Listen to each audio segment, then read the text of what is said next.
My name is Deborah Dibble-Boone, and I am the Hub Program Director for Austin Independent School District. I'm the proud Hub Program Director. I'm excited about our new program, and I am here to introduce our keynote speaker. Our keynote speaker today is Mr. Marvin Carolina, Jr., and you can read about him in your book that has been, the program has been passed out to you, but I just want to highlight a few things about Mr. Carolina. He is the founder and CEO of Team Carolina Consultant, where in consulting, he is a diversity and inclusion leader. He is a small business expert, he is a former small business owner, and he is an author of a book that I'll give you more information about later. But Marvin has developed programs that train entrepreneurs to compete and grow their business. He also works with young adults to compete and transition from college to corporate America, which we know is really important. Marvin was previously the Vice President for Diversity and Inclusion for J.E. Dunn Construction Company, where he worked for over 15 years, and I had the privilege to work with him with that firm while I was working at another agency, but they did some great work where they developed award-winning programs for business development and supplier diversity and inclusion recruitment. Prior to J.E. Dunn, Marvin did numerous things, but he worked in the private industry in sales and marketing with some very impressive firms that you will read about in your book. But I want to make sure that you know that he has recently published a book in 2016. It was written, and it's called Across the Miles, Entrepreneur Strategies for Success. And it has also been recognized in several publications. He will be upstairs with the vendors, and he'll have his book. I encourage you to please go by and visit with him and secure one if you desire. Also, we are very fortunate that he has his business partner and wife, Michelle Carolina, who is here with him today. And so hold on to your chairs, but Marvin is here to really, really talk to us in a very open and honest way about small business and the growth for small business. So can we please welcome Mr. Marvin Carolina.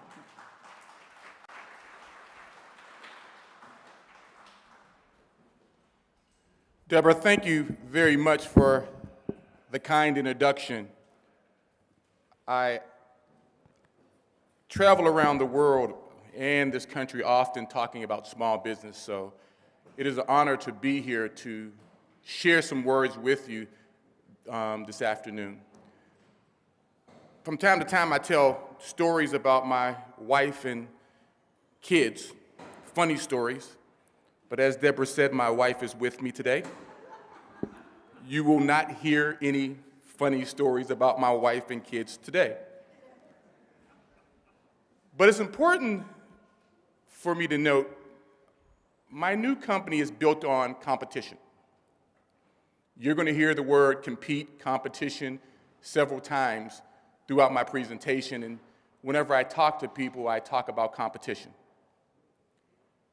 I played college football at Georgia Tech in Atlanta, and in the summer of 1982, we started summer practice.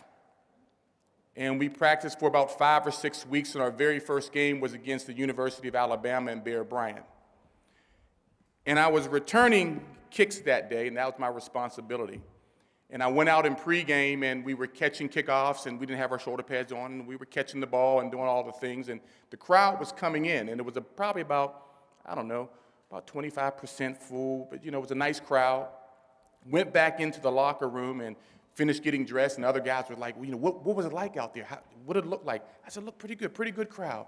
We had a preseason scrimmage against ourselves, so I was used to the crowd. It was, like I said, there was, you know, like I said, it wasn't full. It wasn't even close to full. And, you know, you finish getting dressed, and you put your helmet on. You start hitting helmets with each other, which we found out over the years was not a good thing, but that's here and there. And then we went to run out on the field. And when we ran out on the field, there was 70,000 people The stadium was jam-packed with people. It was nothing like I've ever seen. And I'm down on the field. And I guess the coach looked at me and he kind of could tell I was a little bit nervous. And I'm looking around. He said, "Carolina, how you doing?" I said, I'm doing all right. He said, "You ready to go?" I said, I'm ready. I'm ready. And then something interesting happened. He said, "How many balls did you catch this morning?" I said, "Well, I caught about, 30 kickoffs and about 20-some punts." He said, "Okay." He said, "What do you do on this play?" And I told him what I did on this play.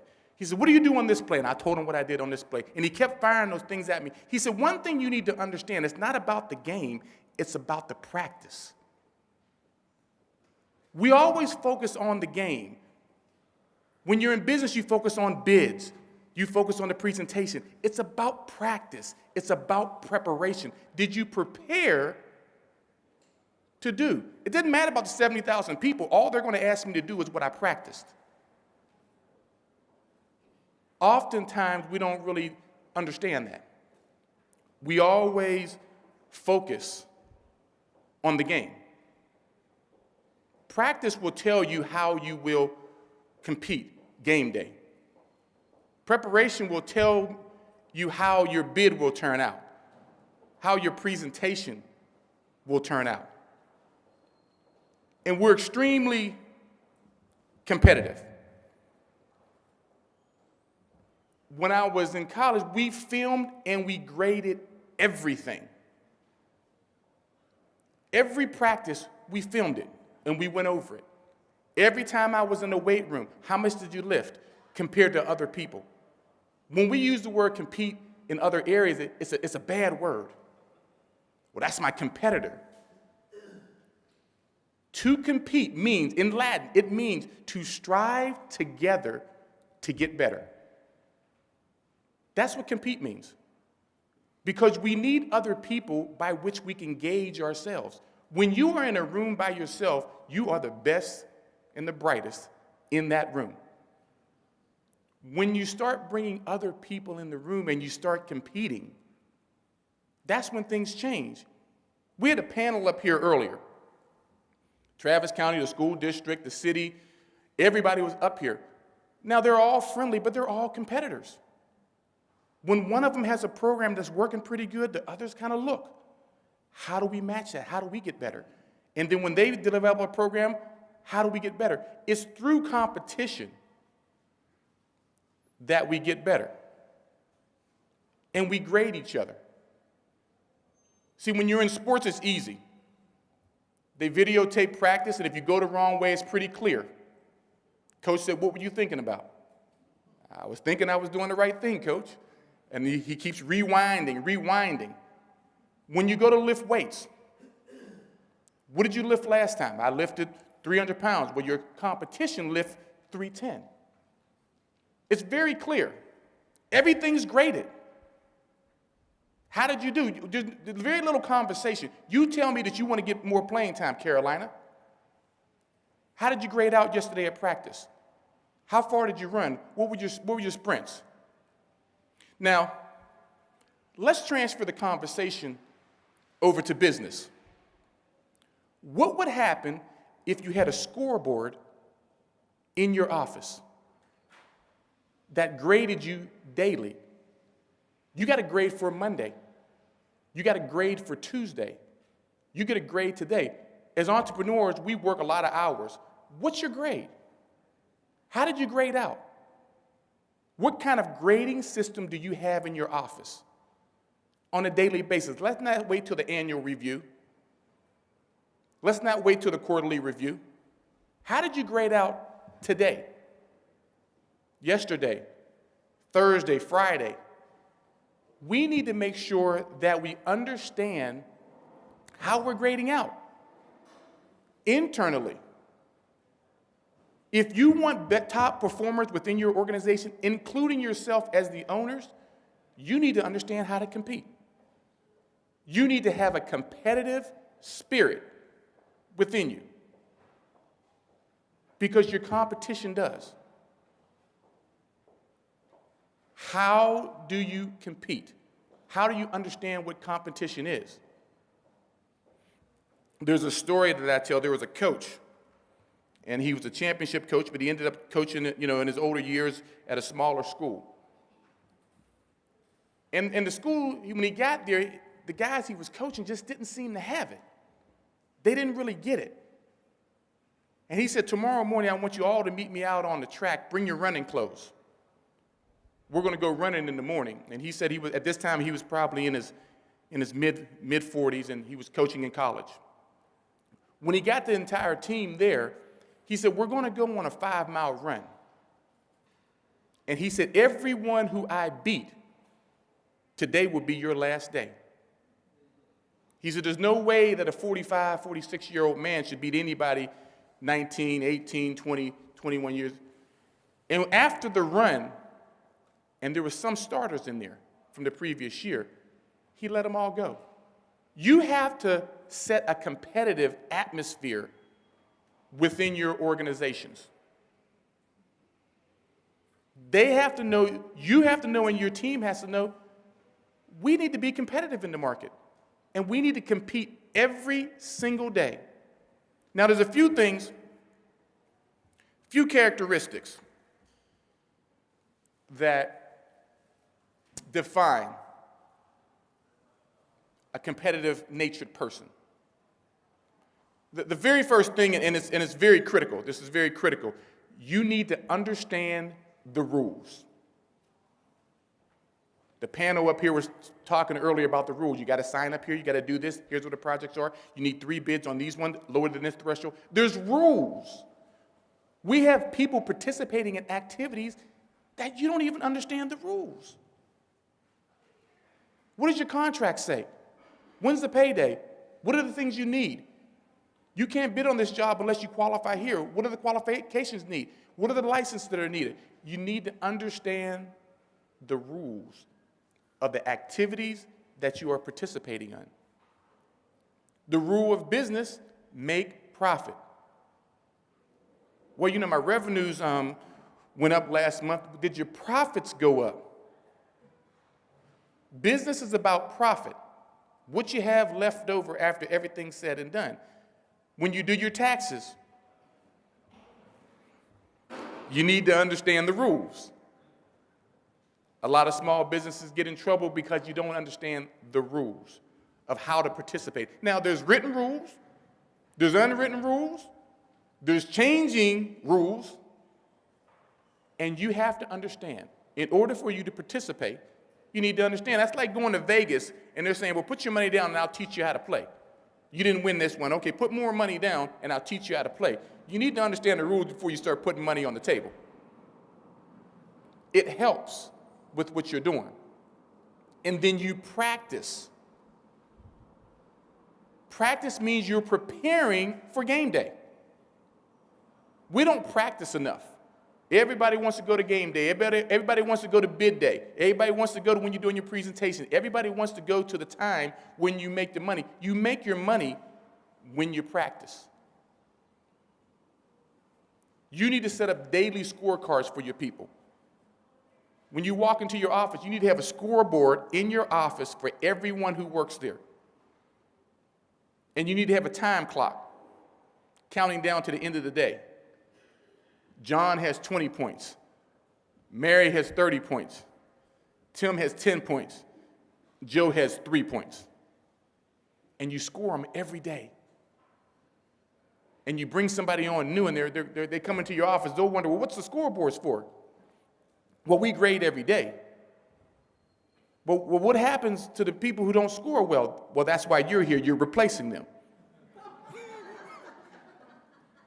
You perform differently. I would perform differently if the coach didn't tell me that all the things I'm comparing to my friends and my teammates. I thought I did good when I ran. I thought I did good when I was lifting. It was good to me. It was all I thought I had. Until you started comparing and competing with others. To get the best out of you, you need to understand how to compete successfully and how to move yourself forward. You can't sit in a room by yourself and think you're competing. The second thing that you get after you understand the rules, you have to have a strategy. You have to have a plan, where you're going. I don't know how many of you have ever been following somebody driving. And you don't know where you're going, but you're just following them. They say, hey, it's about 15 minutes from here, and about 30 minutes later, you still haven't arrived. And you kind of get a feeling, and you're looking into the car. They don't have a clue where they're going. And you're still following them. They done pulled into somebody's driveway, they back out, came back down the street they just came into, and they're driving, 40 miles an hour in a 60 miles an hour lane, and they don't know where they're going. And that's the leader. Leadership is key. When you work on a GPS, and those of you who may or may not know how a GPS works, I know you know what it is, but a GPS finds your destination first and finds back to you the quickest and best route. And it gives you multiple routes that you can take. But it starts with the destination in mind. If you don't have a strategy, how are you going to get somewhere? Well, we're just trying to make money. That's like saying, well, I'm just going to go drive on the highway. You need to have a plan of where you want to go. Where do you want your profit to be? Where do you want your revenues to be? How many projects do you want to work on a year? What projects do you want to go after? You have to have a plan. You can't just be guessing. Every project that comes out, I'm going to bid on it because it's a project. You have to have a plan. You have to have a strategy. And you have to have leadership. You have to have the ability to show people where you can go and get them to follow you. Because they're depending on you.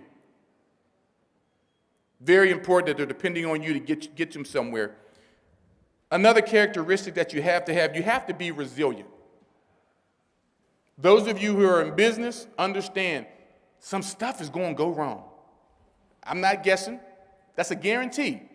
The thing is, how do you react to it? You have a team of people watching you every single day. They're watching how you react to things. You missed a huge project that you were working on. 2 people quit today. Money's a little short in the bank. They just want to see how you react. You've got to be kidding me. I don't know. They're watching you. That's leadership in tough times. You don't let your emotions get in front of you, because then you start making bad decisions. Is this a person that I really want to follow because things went bad and they lost their mind? Especially when you know things will go bad. That's a guarantee. I'm not being negative. It's just that they're going to go down and they're going to come back up. But people are watching you. And what do they see? When they watch you, what do they see? Do they see a leader? Do they see somebody who's resilient? Somebody who they want to follow and give their best and compete? Or do they see somebody who's just going to quit when things get tough? You have to be resilient. The next thing, you have to be focused. There's a lot of different things going on. When you're running a small business, you're trying to do everything and then some. You have to be focused. When people look at you from internally, your team, to externally, your competitors, to your customers, what do they see? Do they see a focused individual who's ready to go? I'm ready to go at a moment's notice. I'm focused on what needs to be done. You have to be focused. Are you efficient? Are you wasting your resources? Small businesses don't tend to have a lot of resources. Are you focused with your resources? Are you using them efficiently? With little money that you may have, or have a lot of money, which soon will be little if you don't use it correctly.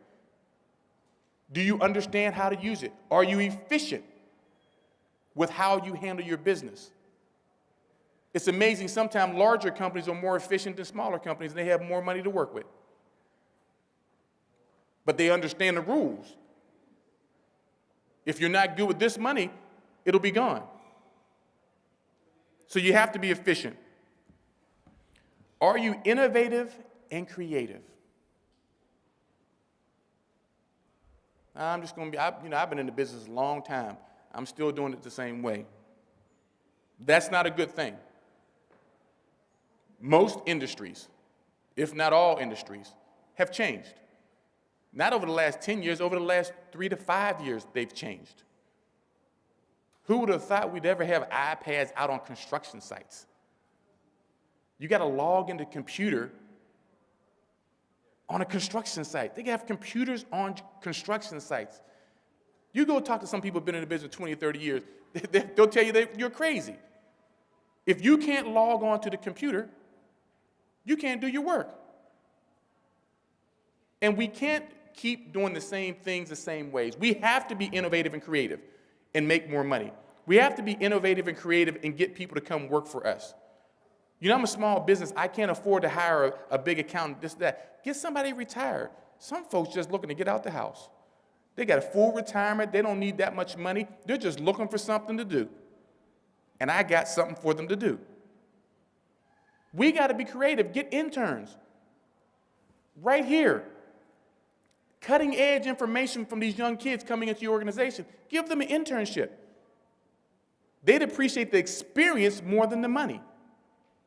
Yeah, they're all going to say they need money, but the real ones who understand the experience of coming to work for a business at 18, 19, 20 years old before you graduate is huge. And you'd have to sell that. We have to be innovative and creative. It's not the same old business. One of the big things that we have to do also, we have to execute. Some of us find ourselves in a situation, the comfort zone. And sometimes I'd rather be in my comfort zone than to be uncomfortable and execute something. I even know what this is to execute. It's the right thing to do. I absolutely know that. But I'm not quite comfortable with executing it. There are individuals that will come out to forums like this week in and week out, get great information and execute nothing. Go back to their offices and say, wow, that was good. That was really good. Tell everybody in the office, I went to this workshop today, I went to this other workshop, and will execute nothing. Because they're in the comfort zone. There is no growth in the comfort zone, and there's no comfort in the growth zone. Work yourself to be uncomfortable. Plan to be uncomfortable. That's the way you move forward. If you're comfortable, you're not moving forward. And you have to execute. Find out what you need to put in place and do it. Will it be uncomfortable? Absolutely. It's going to be uncomfortable. It's new. And I'm not 100% figured out how all this is going to work. But it's better than what you have, and you realize that. Next one, are you self-motivated? Are you driven? Well, I'm in business. Of course I'm driven. That's not true. Sometimes we just assume characteristics go with different jobs and different things. That's not true. When you jump out of the bed in the morning, are you ready to go? Do you run into the office and say, let's go, I got to get these things done today. I'm ready. Not everyone does that. And we have to understand how that works. And we have to continue to practice. We have to practice how to compete. And some things seem so simple. Why do we have to practice that? Because that's the way we get better. It's through practice. Our oldest son runs track, and I was at a track meet about a month ago. And I'm a people watcher, so you understand that. But when I go through airports, I like to get the seat so I can watch people. That's all I do. I just sit there and watch people. So if you ever seen somebody walking through the airport and they trip a little bit, and they look around to see who's watching, I'm watching. But I like to watch people. And I'm at a track meet, and standing over a little bit to my left was one of the big-time coaches. You could tell people kept coming around him, and I didn't know him, but we were running the mile relay. It was the last event of the day. And they said, Coach, I don't know if you're going to win this one. You got some stiff competition this one. You're going to have to really run to get this done. And he said, we'll be all right. We'll be all right. And so it's the mile relay. Everybody runs one time around, and they pass the baton to the next person.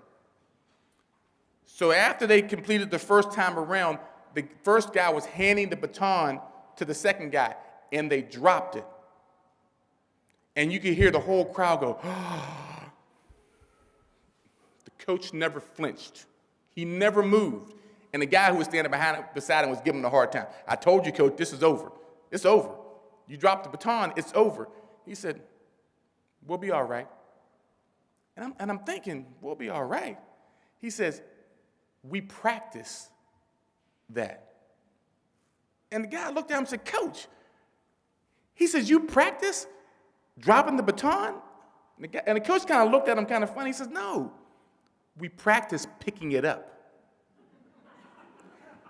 And the funny thing, I told you I was watching people. The guy who was handing the baton to him and it dropped, he never once went after the baton. He never bent down. He never did anything. He got out of the way. And now, since you understood what he said, they practiced it. I don't need two people trying to get one baton. If you practice it, get out of the way, because only one person needs to pick it up and go forward. It's practice. Now, if we didn't practice it, you got two guys going after one baton, and they're fumbling in it, and then the guy who's supposed to hand it off, he gets it. Now he has to hand it to the other guy again. He says, we practice. There was two guys left on the relay. Now they need to be in a panic because we're behind. The coach didn't blink. The two other runners didn't blink. The guy who picked it up didn't blink.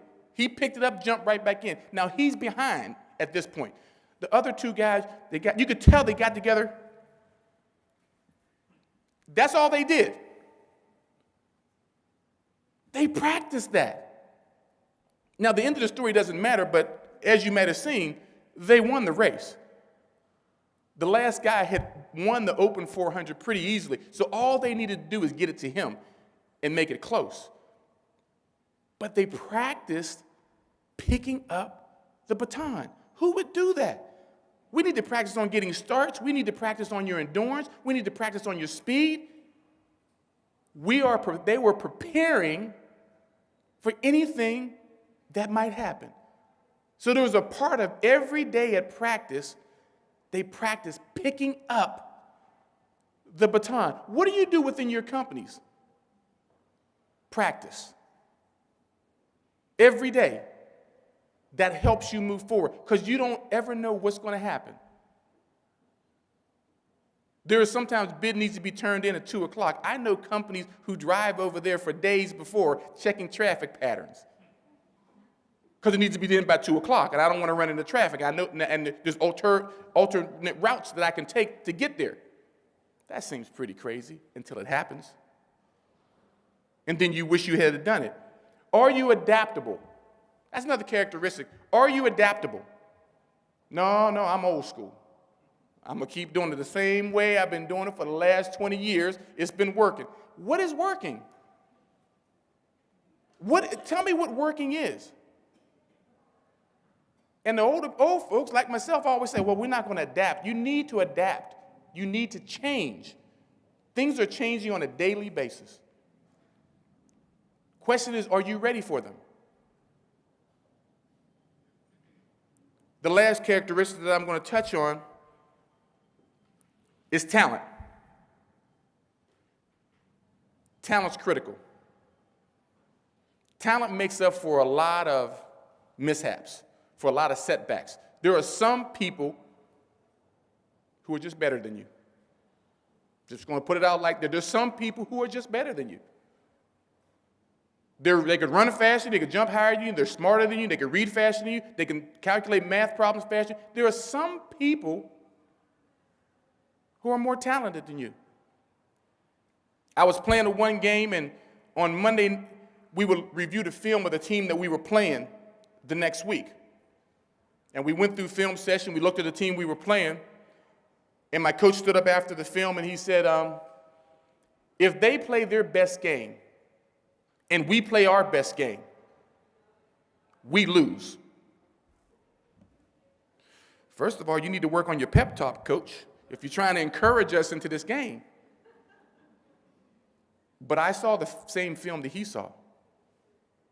They were better than us. We needed to do something different. We needed something to happen in our favor. We need to be innovative and creative. And when you understand that, we didn't quit, we didn't forfeit the game. We didn't go into it with a defeated attitude, but we understood what we were up against. And we played accordingly. Because there's one thing, and there's a saying, let me get this right. Hard work beats talent when talent doesn't work hard. Because sometimes we think we're just that good. So we don't work out the same. We don't do things the same because we think they're that good. And that gives other companies, other individuals, opportunities.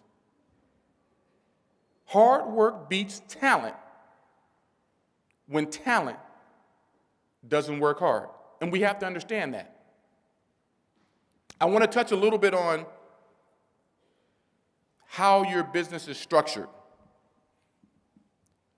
Several years ago, I went on a charity bike ride from Raleigh, North Carolina to Washington, D.C. It was over a 4-day period.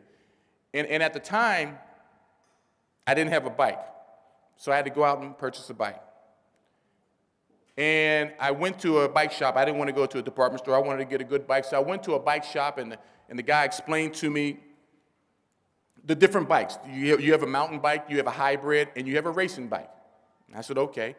I said, well, I'm going to be riding on the road, so probably won't need the mountain bike. So he said, okay, you have the hybrid and you have the racing bike. He said, now, which one do you think, that you would like? I said, well, I don't know. I'm just riding. It's for fun. I mean, I'm raising money, but I got a little bit of a competitive spirit. So I don't want a tricycle. I want something that can get up and go a little bit. I said, okay, let me explain to you what the hybrid does. And he explained to me it's a cross between the mountain bike and the racing bike. It's probably going to do everything that you want it to do. I said, well, okay. Well, how much is the hybrid? He said it's $450. For what? A bike? I've never paid that much for a bike in my life. He says, well, these are good bikes, etc. I said, well, okay. I said, well, how much is the racing bike? He says, they start out at $750. I said, okay, so we're going to start with this hybrid, and let's go ahead and see whether we can work with this $400. So I did my training and everything, preparing for the race, and shipped my bike over to Raleigh. And when I got there, all the bikes are together. And I met some other guys who were there in the race also, and they all had racing bikes, and it was okay because they said they had been riding, and we got to talk, and they said, hey, we're going to start off early in the ride. Let's meet up here at 6 a.m. and we'll all get riding. I said, okay, we're ready to go. So we met up in the morning. There was probably 5 or 6 of them. There was myself, and there was an older guy. And we're going to meet up in the morning. And so we met up in the morning, and we're all getting ready to go. Now, I'm the only one with the hybrid, but I'm me. I got this. And we started out riding, and there was a rest stop about 5 miles out. So we rode to the rest stop, and I'm right there, right side by side with everybody else. And I'm riding, they're riding. I'm like, okay, this is pretty good.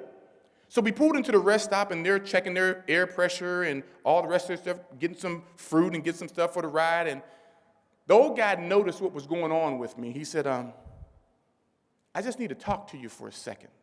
I said, what's going on? We ready to go get this thing, right? He says, something's about to happen that I don't think you really understand what's going on. I said, well, we're going to ride because I'm ready to go. We turned back onto the road, and we started riding, and they started pulling away from me. Now, have you ever been following somebody and you got to a corner and you turned the corner, and then by the time you got to the corner, they were gone? Okay, that's not what happened. They disappeared in the straightaway. There was about a 5 to 7 mile straightaway. They disappeared over yonder. I'm thinking, where did they go? And the old guy was still, he was riding with me, and we were talking, and he looked at me, he said, What you don't understand, your bike's not built to do what their bikes are built to do. 5 of your pedals equals 1 of their pedals.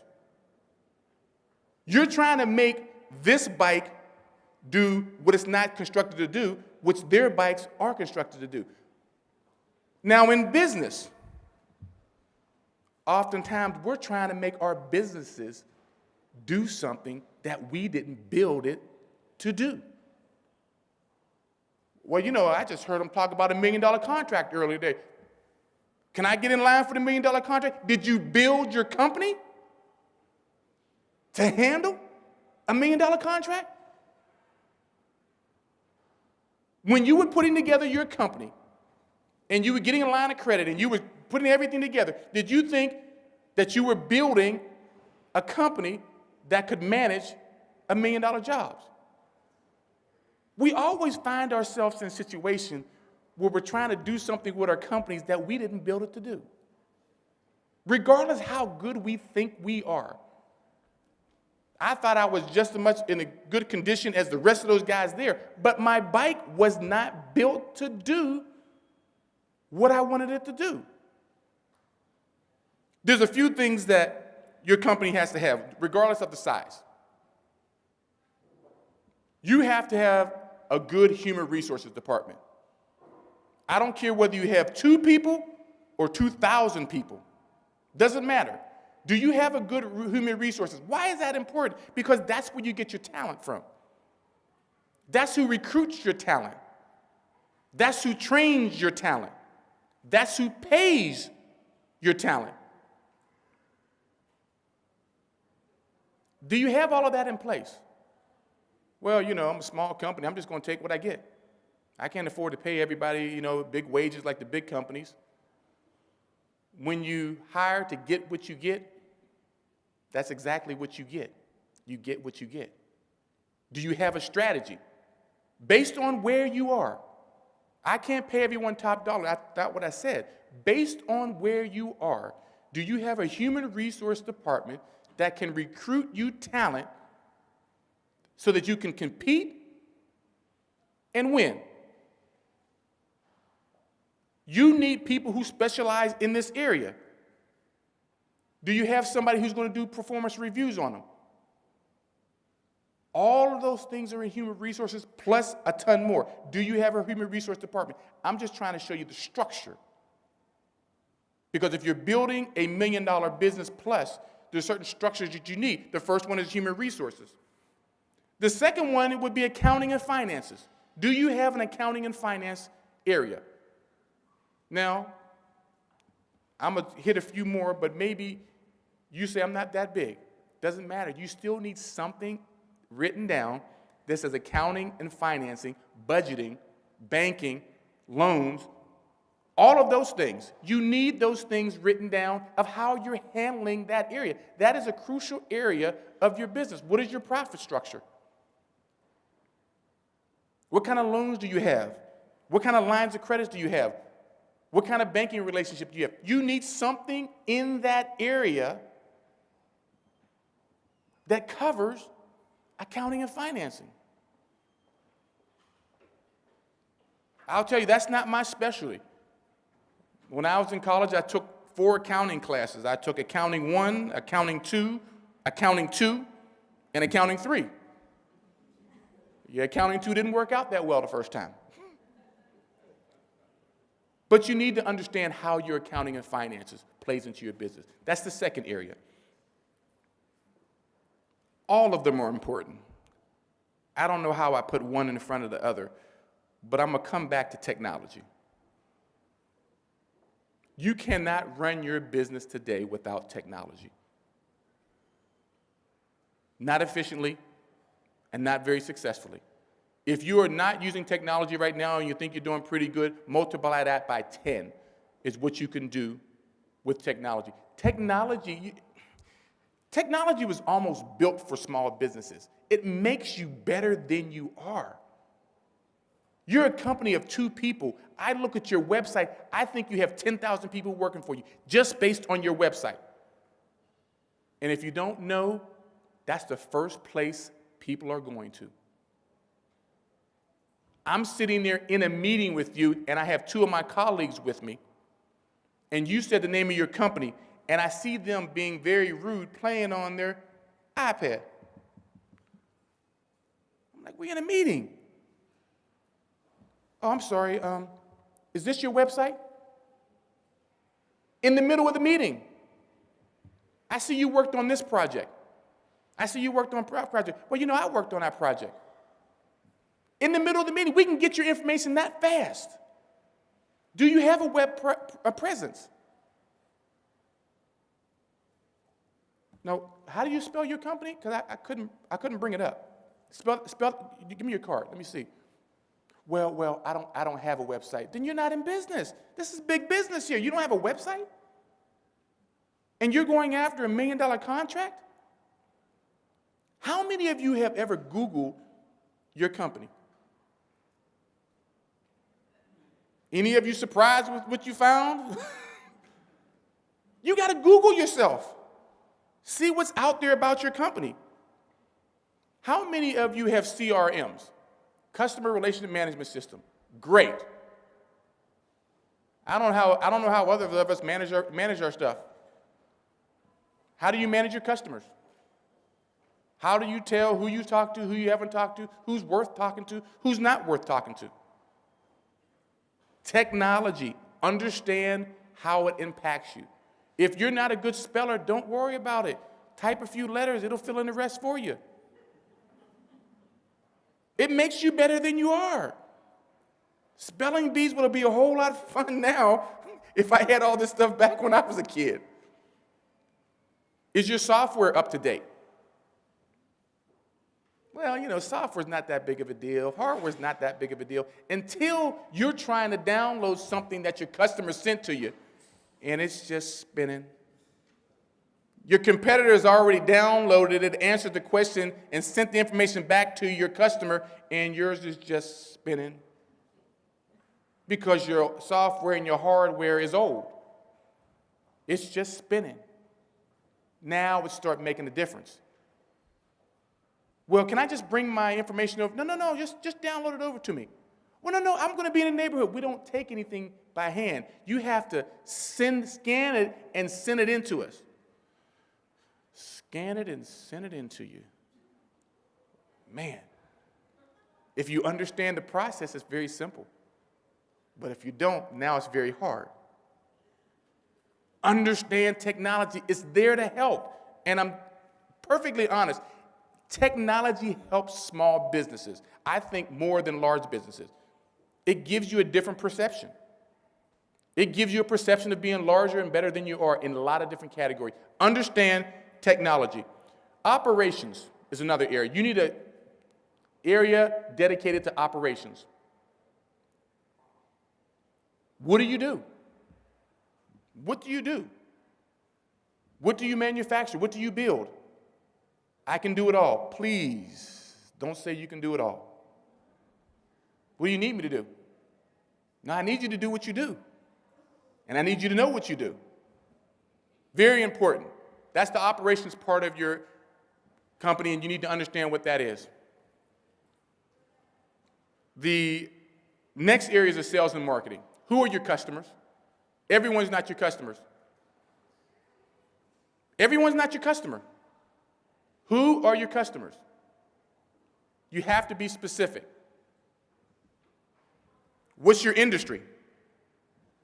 What are your sales goals? These are things that you need to understand that are very critical to the success of your business. I want to close with a quick story. I talk a lot about sports because I'm very competitive and I understand how competition plays into business. When I was 6 years old, I wanted to play football. And I told my mother, I want to play football. I want you to sign me up for football. And she said flat out no. Usually she's better at that. She kind of plays my father against me and kind of said, Dad said no, You know, when I asked for a motorcycle, Dad said no. Dad didn't have any idea what I was talking about. But she said no. And I did a move that I wouldn't advise other people to do. I went around Mom to Dad. I said, Dad, can I play football? And he said, I don't see why not. He said, hey, babe, would you take Marvin down and sign him up for the football team? Bad move, bad move. Mom was furious. She said, no, you take him. And I'm thinking, this isn't that big of a deal. I just want to play football. And he says, babe, can't you just take him down? No, I told him no. I don't think he should play. Dad said, I'm thinking this is a critical moment. He said, I'll take him down. It's not that big of a deal. She said, well, you go ahead. My dad took me down and signed me up. Very first day of football practice, I quit. They have this thing called the bull ring. And what happens in the bull ring, everyone on your team surrounds you, and you're in the middle. And it's designed for everyone to start hitting you. The coach calls a number out, and they come and hit you. And then you have to keep spinning in a circle to defend yourself.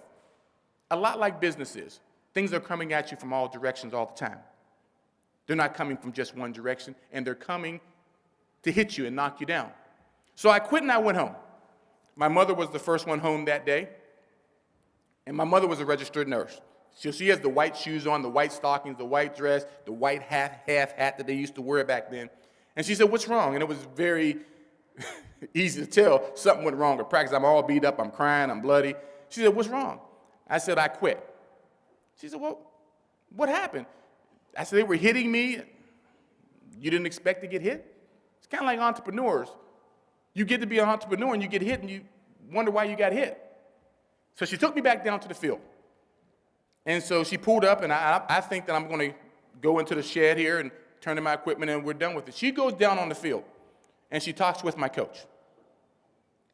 And they're talking, and it was a lot more smooth than I thought it would go, and got me a little concerned because I thought she should have been yelling and screaming at why she let him beat up on her baby.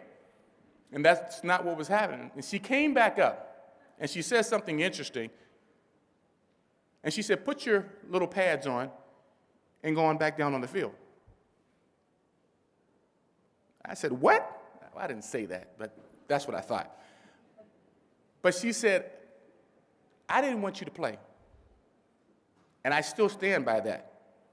But what I won't let you do is quit. Now, if you don't want to sign up next year, that's fine. Oftentimes as entrepreneurs, we get into a situation and we want to quit because things get a little tough, not quite what we expected. And we find ourselves in the bull ring, and we got bills and other things and disgruntled employees and missing different dates and everything you want to know coming from all directions. One thing that I learned, and I told a friend of mine when I was playing, I told him, I said, when you guys run at me, you run at me a lot faster than you run at the other guys to hit them. He said, you would be correct. I said, why is that? He said, because you offer no resistance. As we're running towards you, you offer no resistance. You're backing up. Problems come at you faster when you back up. The very first time, he said, when they call somebody's number, they run at you, you run at them. The very first thing that happened, I didn't go backwards, they didn't go backwards. The next one came. I didn't go backwards, they didn't go backwards. And then people started to help me understand how to do this drill. People will not help you until you start helping yourself. And problems are all around you, and they will continue to come harder as long as you don't face them and meet them and prepare for them. Because then there started being a strategy of how I would take on different hits depending on who was coming at me. So I would encourage you today to face the bull ring head on. Be innovative, be creative, and good luck in your business, and thank you for having me.